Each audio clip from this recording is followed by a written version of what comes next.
He captured Billie Piper's heart, but has Lewis star Lawrence Fox got what it takes to break the Morse code? Plus, Alison Hammond puts the cast of Primeval through a prehistoric test when she goes exclusively behind the scenes.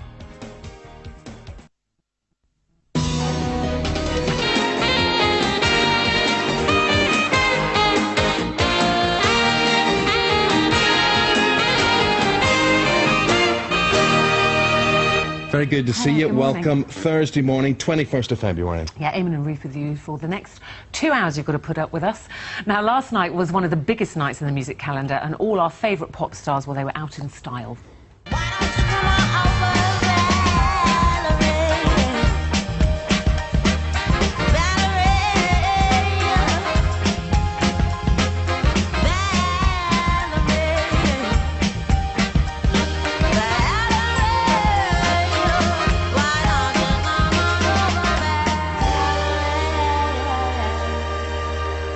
Yeah, it was a great glitzy night, and one man never to miss out on a bit of A-list action. It's Perez Hilton. Now, he is the most powerful, widely read, slightly cruel and vicious, I've been told, writer in Hollywood. Yes. But we do love him for all his gossip. Have you got lots of juicy gossip for us this morning, Perez? I do. I was actually invited. I didn't crash the show. Yes. So I have lots of good stuff. Have you actually been to bed yet? I slept. I napped. I napped. And he went to the Brits last night. His hair was black.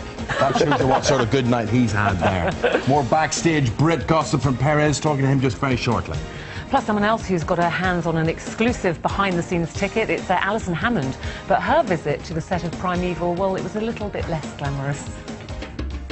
In the outskirts of a place we call the city, there's a hive of activity happening.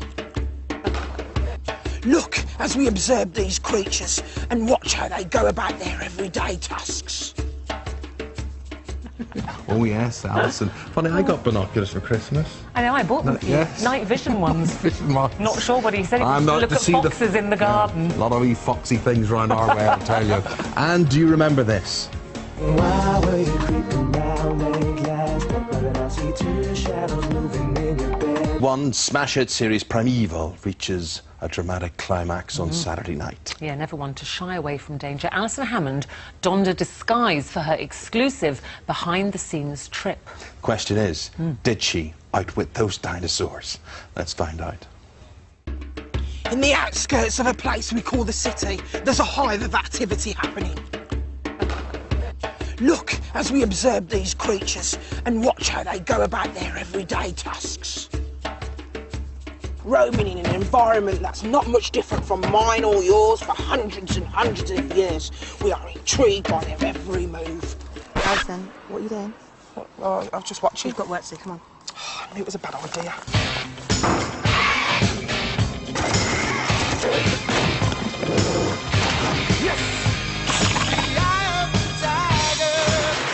That should be saber-toothed tigers, raptors and all other kinds of creatures, as the second series of the show that brings the prehistoric to life draws to an end. And just as it was getting juicy, Series 1 of the show saw Professor Nick Cutter and his crack team face an array of prehistoric creatures that everyone thought time had forgotten. At the end of the series, Claudia Brown disappeared and Nick found out Stephen had an affair with his estranged wife. And Series 2 has already brought us more love, action and bigger and better creatures of Jurassic proportions. What else do we need to make tea time exciting? Oh yeah, and Claudia Brown has been reincarnated as Jenny Lewis. Boom, boom, laka, laka, laka, boom. I have to say, I would not mess with you in that outfit.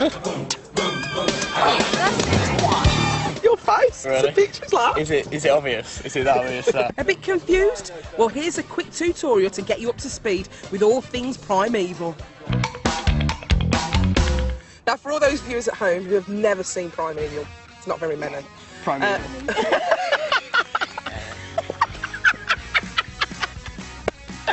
Oh, gosh. Deep breath and scene. I'm good at my job, ain't I? You're entertaining me. Now, they're filming right over there, so we've got to be quite quiet. OK, for those people who haven't seen the show, tell me a little bit about it. It's like fantasy, sci-fi, dinosaurs meets modern day. We've got animals from the future, and we're just like a crime-busting team that kind of conserve these animals, and it's fun. Well, basically there are various monsters and dinosaurs coming through these small kind of little tears in a space-time continuum, which we call anomalies, into various parts of London and the surrounding areas, and it's our job to try and kind of get them back without them causing too much havoc. Could you explain to me what the anomalies are? The anomalies are very mysterious pieces of light through which one can walk and enter a different time zone. And they basically look like kind of shards of glass floating around in the air with different times on. Through these portholes, these rips in time opening, dinosaurs come through. How do you find them? We have anomaly detectors. Ah, Yeah. nice. Come on. Got detectors? Yeah. That finds the anomalies? Yeah.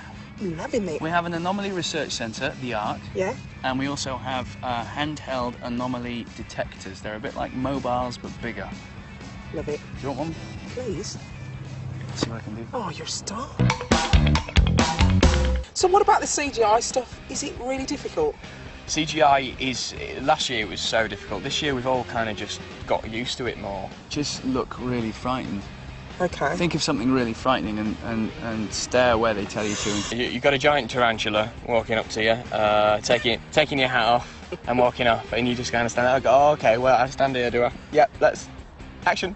You find you're having to react all the time to things that aren't there, and it's quite fun, really, because it's just a work of the imagination. Yeah. Oh, it's a mammoth!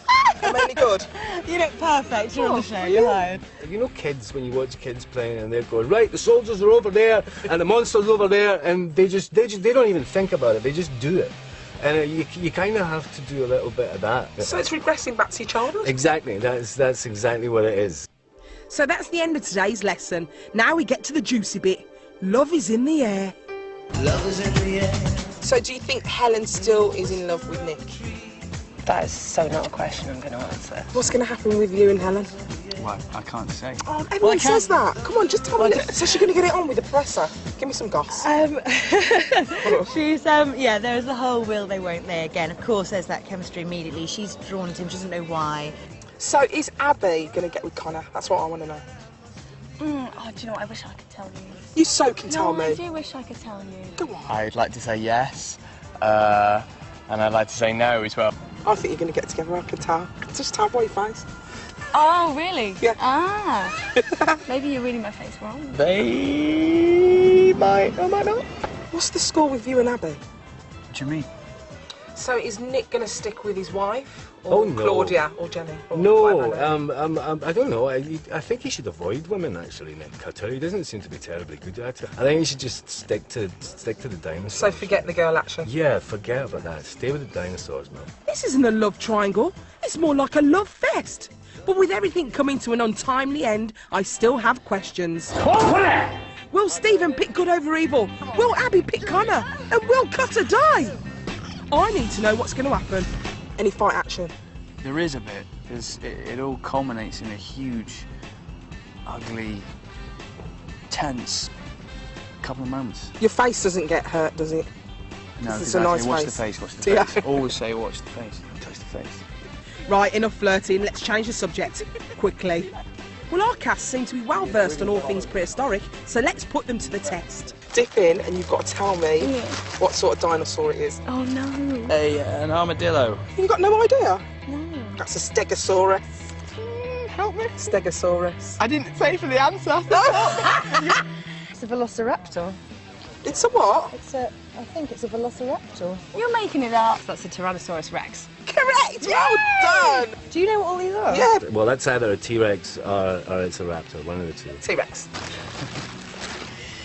That one there is a Hornorexus. a pterosaur. There's 3 horns, that's a clue. A really horny Rexus. You're good. That's a Triceratops. Oh, do you know what? I don't. Diplodocus or a Brontosaurus? Diplodocus. A diplodocus. Yeah, Diplodocus. Diplodocus. A diplodocus? Is that right? Diplodocus? A diplodocus. Diplodocus. Diplodocus. We got there. It's a diplodocus. Cut that bit and let me look intelligent again. Well, with that type of knowledge, I'm glad they're fighting the dinosaurs and not me. What was that noise?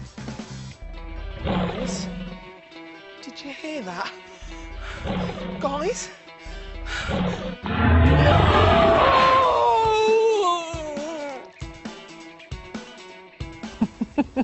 Does she know a Stegosaurus from a Tyrannosaurus Rex? That's the question after that. That's the question. How are you on your interiors? Because up next, celebrity interior designer Linda Barker. She'll be showing us hers. Big interior trend for 2008.